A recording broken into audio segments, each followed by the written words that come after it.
Okay, let's have a little talk about the C100. Yeah, yeah, if you've looked at my previous videos, you know that I've been going back and forth between the C100, the USR, the C100, and trying to decide which is going to be the best camera for me to carry in my flight bag, as my day job is I'm an airline pilot, and I have a very limited space in my flight bag to carry a lot of gear. So I'm looking for a solution for a camera that I can use like an interview style or my personal video vlog, so that I can talk about the subjects of my project, which is the catamaran boat. But the the problem that I've been running into is trying to find a lightweight, small, compact solution. When I look at the 1DX, it's a brick. It's huge. It's very heavy, and it shoots in JPEG. The C200, it's even bigger, but it does 4K. So let's have a look at the C100 thoughts. What's so great about the C100? Well, if you want to shoot 4K, forget it. It doesn't do it. If you want to shoot C-Log, forget it. Well, not really, but you know, it does have flat profiles. If you want a lightweight camera, no, that's not it. If you want a camera that's not conspicuous, C100 is not the camera for you. So what does the C100 have to offer? It uses the same sensor as the C500 and the C700, which is a 4K sensor that's downscale to full HD. And it's a CMOS sensor, so the image quality that we should expect from the C100 should be superb. The C100 is quite an old camera, but like all Canon cameras, you know, they're not exactly packed with features. You know, when you compare it to Fuji, Olympus, Sony, I mean, for God's sake, even Nikon is putting in features that Canon doesn't have. But, you know, Canon has got used to, you know, sucking the hind tit and coming up behind. The thing that the C100 does have that the EOS R and does not have is a 30-minute time limit. There's, you know, I can shoot for hours with this camera. As long as I've got the storage, as long as the battery is there, it will continue to shoot. It has a carry handle at the top of the camera that in the end of it has got 2 stereo microphones. And given the right environment, they're very, very good. As I've said earlier, I'm in a hotel room, and it's very echoing in here. And I'm using the C100 in testing it in the hotel room, and it's not bad. I would say it's usable. You know, if you're an audio freak, then it'll probably drive you crazy. But if you're interested in finding out about catamarans and catamaran designs and electric propulsion systems, solar electrics for marine applications, then I don't think you'll notice it. The C100, other purposes, it will fit on into my Crane 3 gimbal, which is a big deal for me. You know, I had to do a little bit of rework and hacking of the C100.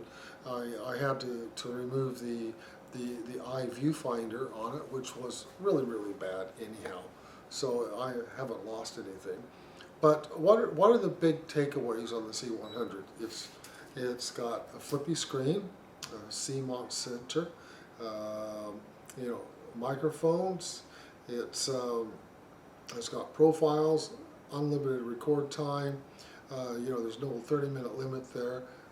The batteries are huge. So as an integrated unit, it has a lot to offer. And that's why I keep being so excited about this camera. You know, it's if it's lost or stolen, damaged, it's not going to be the end of the world. It's not like you're losing something that is like the C200, for example, or the 1DX, or even the EOS R for that much. You know, so the C100 definitely, I think, would be my camera of choice if we can overcome some of the minor obstacles. You know, it is an old camera now, but as a complete system, it just is absolutely wonderful. And where would I go if I wanted to replace the C100 with another camera that was a complete system? Well, I would have to buy probably like, let's say, the new Canon X something camera that is a you know, a handheld video recorder with built-in microphones, optical image stabilization, and a zoom lens. It's not an interchangeable lens. I would probably have to go to something like that, and I think they're coming in about $2,500 to $3,000. So I don't really want to go there either. So the C100, I just keep pushing and pushing and pushing to try and find a way that I might be able to use it. And you know, my most recent videos, they were all done on the EOS R, and the image quality was very, very good. I was using the Rode Wireless Go in the end for the microphone, because the inbuilt microphones, despite what other YouTube channels say about it, I just found them unacceptable. I was not happy with them at all. So the Rode Wireless Go, that definitely is a good offering for me. But the Rode Wireless Go could be used on the C100. The other big takeaways on the C100 is it's got built-in ND filters. That's a big deal, a really, really big deal. I've been playing around with polarizers and ND filters that screw onto the end, but you know, you just got a little switch there, and you go click, click, click, click, and 2 stops, 4 stops, 6 stops of ND. Fantastic. So I suppose that the only thing that's lacking in the C100 is that, you know, things like face tracking. That would be great, but it does have dual pixel autofocus in the center, and it does a very, very good job. You know, and guess what? The C100 is what I'm using right now, and I wonder how the results are going to be on it. The native ISO is 850.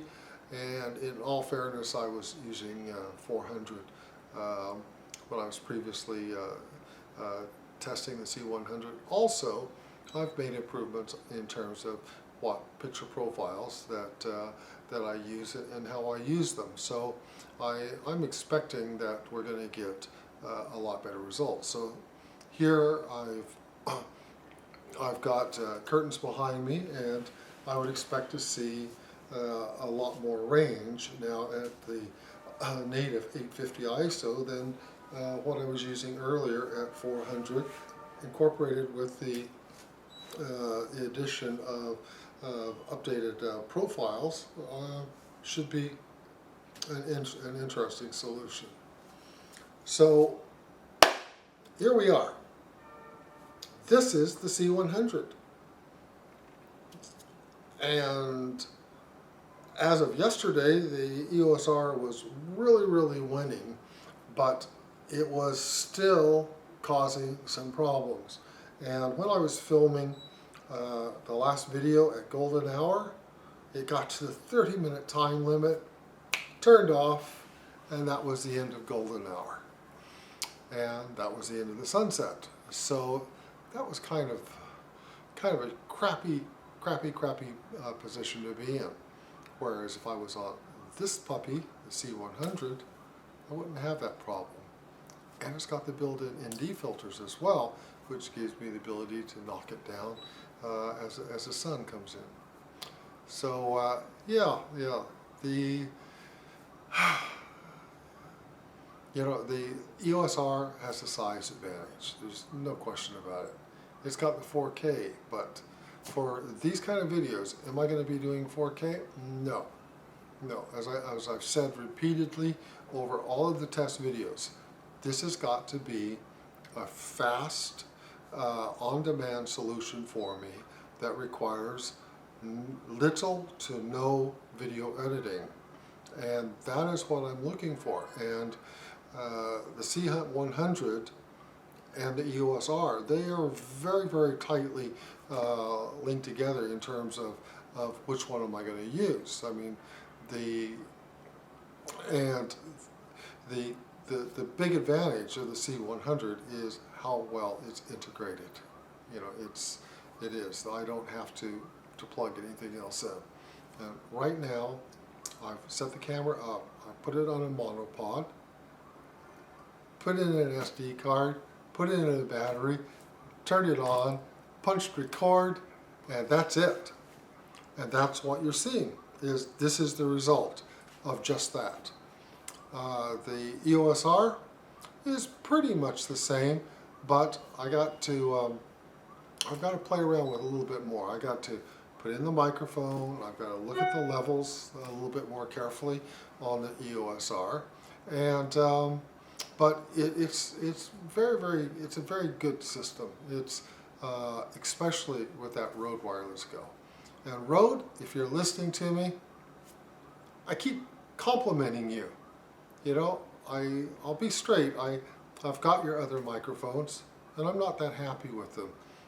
I've replaced the microphones with Sennheisers. But this Rode, the Rode Wireless Go, that I've been testing, which is not being tested in now. This is the inbuilt microphones and the C100 handles. You've done a great job there. Really good job. So tell me what you think of this video, this ISO with this picture profile. How is it? Thanks.